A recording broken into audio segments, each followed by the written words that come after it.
view, as I was growing up in Virginia, without much of a spiritual perspective, but falling in love with the scientific method, faith seemed to me to be the antithesis of the rational scientific approach that I wanted to pursue. And so I migrated, without much thought about it, into agnosticism and ultimately atheism.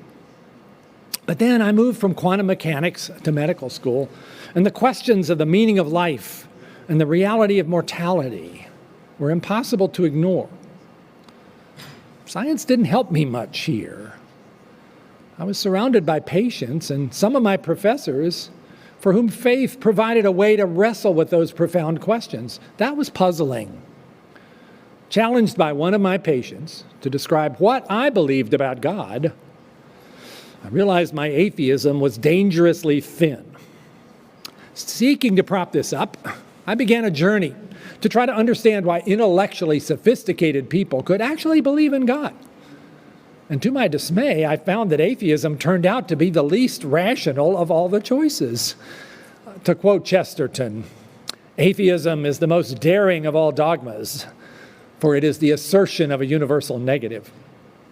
Scientists aren't supposed to do that.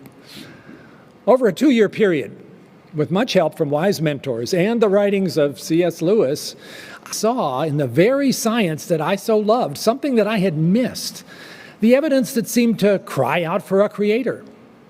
There is something instead of nothing. The universe had a beginning. It follows elegant mathematical laws.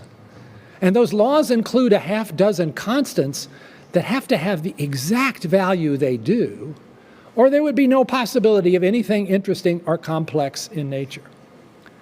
God must be an amazing physicist and mathematician.